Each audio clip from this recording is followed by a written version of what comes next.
आदमी का अंदर का वैल्यू समझ में आता है, आदमी की खुद की ताकत समझ में आती है। आपके परिवार में भी ये ताकत आपको डेवलप कर लेनी चाहिए। 80 साल का आदमी है, उसको भी लिख दो, आज आलू प्याज भटा बैगन घर में नहीं बनेगा, सुबह सुबह लिख दो और एक पर्ची निकाल दो। महीने में एक दिन तो वो पर्ची हाथ में आएगी, एक दिन तो सात्विक भोजन होगा, उसका भी प्रभाव परिवार में जबरदस्त पड़ेगा। आज सिर्फ एक मीठा मिलेगा, आप लिख दीजिए, उसी मीठे के साथ सुबह शाम आपको काम चलाना है। और नहीं तो फिर घर में भोग भूमि तो है ही। अभी मैं मतलब आ रहा हूँ, तो जब मैं आहार के लिए जाता हूँ लोगों के यहाँ, तो मैं देखता हूँ, सब चीज़ें ऑब्जर्वेशन करता हूँ। बहुत बड़ी डाइनिंग टेबल है, उस डाइनिंग टेबल में मैरी गोल्ड्स के बिस्कुट रखे हैं, क्रैक जैक रखा है, बाजार का नमकीन रखा है, टमाटर केचप रखा हुआ है, कुछ और सॉस वगैरह रखे हुए हैं। अब मैंने कहा ये क्या है? बोले जब तक कुछ आता नहीं है तब तक इसको चबाते रहो। डाइनिंग टेबल में बैठ गए, अब सामने वाले से कहा कि थाली लगा दो, थाली आई नहीं, अब भूख लग रही है, तब तक एक बिस्किट चबा रहे हैं, कुछ नहीं है तो मैगी का टमाटर सॉस खा रहे हैं, फिर थोड़ा सा चूड़ा खा रहे हैं। क्या है? बोले भूख बढ़ा रहे हैं महाराज। ये नया सिस्टम है। अभी अब मैं विद्यार्थी बन के दिल्ली आया, मैं तो हर चीज़ सीख रहा हूँ, पहली बार देख रहा हूँ, ऐसा तो होता नहीं था लेकिन यहाँ देख रहा हूँ। तो ये अपने आप को, अपने घर को खुद डिज़ाइन करिए, अपने परिवार का वैल्यू सिस्टम बना के रखिए, अपने परिवार की हिडन वैल्यू बना के रखिए, और ये तय करिए कि आपके परिवार में कौन व्यक्ति है और किस कारण से मर रहा है।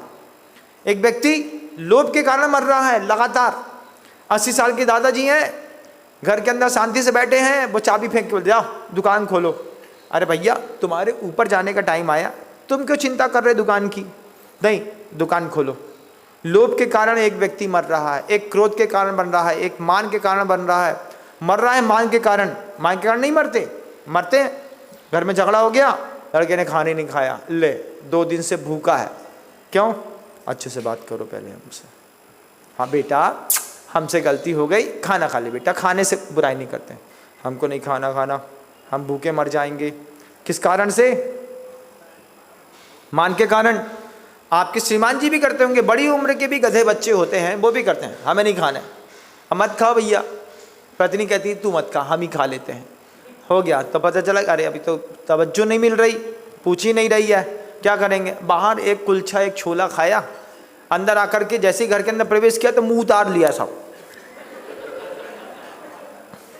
अब भैया तुमने कुछ भी पेट में खाया है, खाए के गाल नहाए के बाल अलग दिखते हैं।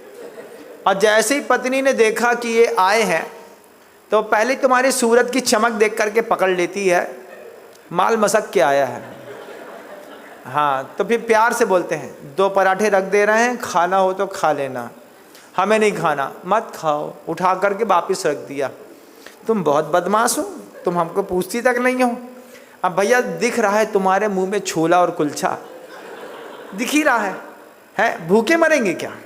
आदमी दुनिया में सबसे बैर कर सकता है, रोटी से बैर नहीं कर सकता, और कभी रोटी से बैर करना भी नहीं।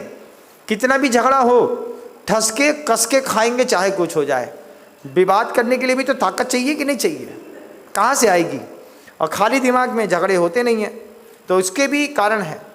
कई लोग आर्त ध्यान रौद्र ध्यान के कारण मर गए। आपके घर में भी कोई मरा होगा आर्त ध्यान के कारण। हमारे जे चले गए, पता चला 3 दिन बाद बे चली गई। क्यों चली गई? हमारे जे चले गए तो हम जी के क्या करेंगे? आर्त ध्यान के कारण भी मरना नहीं है हमको। जो व्यक्ति हमारी जिंदगी से गया उसका हमारा नदी नाव संयोग था। जैसे नदी और नाव दोनों स्पष्ट रूप से अलग अलग हैं, एक दूसरे के ऊपर रहती हैं। नदी नाव नहीं बन सकती, नाव नदी नहीं बन सकती। ऐसे ही किसी के साथ नदी नाव संयोग है। वो किसी के जाने से दुनिया रुकती नहीं है। हमको भी अपनी दुनिया रोकनी नहीं है, हमको जीना है उसके बगैर भी, है ना, अपने लिए जीना है। कोई लोग आर्त ध्यान के कारण मर जाते हैं, कुछ लोग रौद्र ध्यान के कारण मर जाते हैं। रौद्र ध्यान क्या होता है महाराज? जानते तो होंगे आप लोग सब। कोई रौद्र ध्यान नहीं जानते? जानते हैं हिंसा नंदी रौद्र ध्यान। ये क्या है? हिंसा करने के बाद खूब मजा आता है उसको, अच्छा मारा, अच्छा मारा के। आपने टीवी में सीन देखे होंगे, पहले इतना वायलेंस वाला सीन टीवी पे नहीं दिखाते थे। क्यों नहीं दिखाते थे? बच्चे बिगड़ जाएंगे।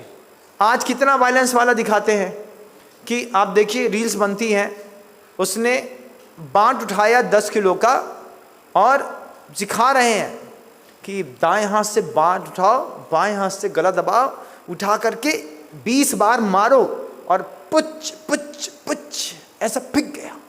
क्या होता है इससे अंदर की दया मरती है, देखने वाले की भी दया मरती है ना। अब कई लोग हिंसानंदी रौद्र ध्यान के कारण मृत्यु को प्राप्त हुए, कुछ लोग मृषानंदी रौद्र ध्यान के कारण झूठ बोला, बड़ा आनंद लिया, आनंद लेते लेते लेते लेते वो झूठ के चक्कर में भी मौतें होती हैं। इसको ध्यान रखिएगा।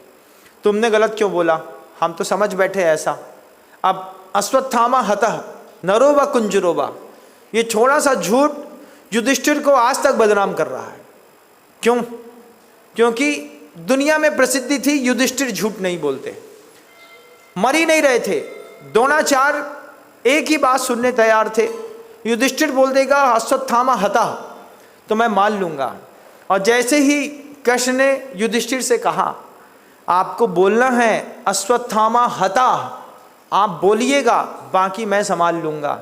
तो एक हाथी का नाम भी अश्वत्थामा था और द्रोणाचार्य के पुत्र का नाम भी अश्वत्थामा था।